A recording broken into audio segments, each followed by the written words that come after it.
Trump seeks to make strategy out of America First and Monday unveiled a new national security strategy aimed at delivering on the America First theme of his campaign and correcting what he sees as the mistakes of past presidents that damaged the United States' standing in the world. The 55-page document, drafted over the course of a year, places the United States in competition with revisionist powers like Russia and China that want to realign the world in their interests while eroding American security and prosperity. Whether we like it or not, we are engaged in a new era of competition, Trump said during a speech meant to outline the strategy. We will attempt to build a great partnership with those and other countries, the president said of Moscow and Beijing, as long as it protects our national interest. Trump's rhetoric, however, diverged from the document's tougher talk on Russia and China at times, raising questions about how significantly the strategy will reshape administration policy. An animated Trump at one point hailed a recent phone call with Vladimir Putin in which the Russian leader thanked the administration for a counter-terrorism tip. Such cooperation is the way it is supposed to work, Trump said in a remark that seemed in line with the general approach he has taken toward Putin and Chinese President Xi Jinping.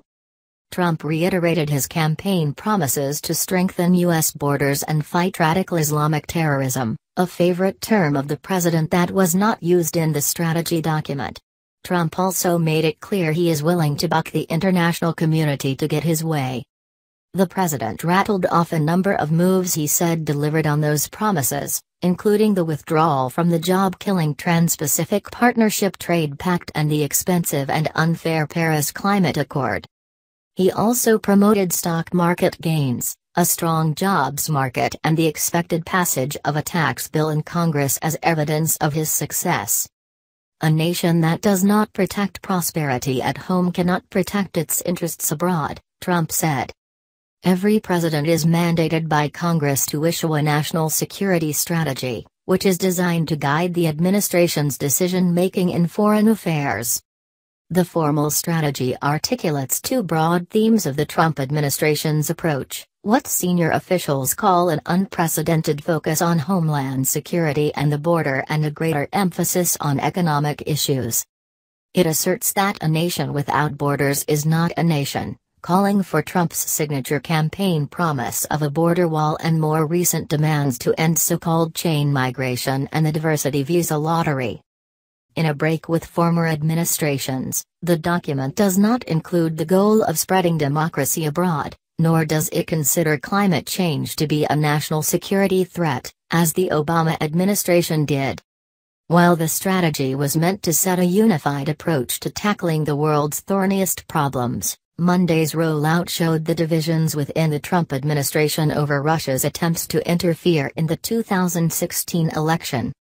The document calls out the subversive tactics Moscow uses to interfere in the domestic political affairs in countries around the world, including the use of information tools to undermine the legitimacy of democracies. But it does not spell out in detail how the U.S. should confront Russia over its election meddling, even as it prescribed specific ways to address Chinese trade practices and alleged intellectual property theft. Briefing the document to reporters on Sunday, senior officials identified Russia's primary sin as the annexation of Crimea in 2014, not election meddling. Trump on Monday made no mention of the intelligence community's belief that Moscow attempted to interfere in the 2016 presidential election, an assessment that he has repeatedly declined to accept as fact. The subject is a sore spot for the president, who has chafed at the special counsel investigation into whether his campaign cooperated with the Kremlin's efforts to intervene in the election. The omission laid bare the divisions between Trump and some senior officials in his administration. Deputy Attorney General Rod Rosenstein, who is overseeing the special counsel's investigation, attended the speech, sitting in the front section. Secretary of State Rex Tillerson, whom Trump has continually undercut on issues from Iran to North Korea, also attended the speech, arriving late and sitting off to the side. Trump signaled flexibility in dealing with adversaries, even the so-called revisionist powers, an approach that the document labels as principled realism from a president who has styled himself as the consummate dealmaker. Trump has touted his chemistry with Xi and said he trusts Putin, arguing that a better relationship with the two strongmen will translate to progress on matters of U.S. concern abroad. And while the president seemed to take pleasure in spiking international agreements he said are bad for the country, he expressed his willingness to work with allies and partners to curb North Korea's nuclear program and counter Iran in the Middle East. But, Trump said, while we seek such opportunities for cooperation, we will stand up for ourselves and we will stand up for our country like we have never stood up before.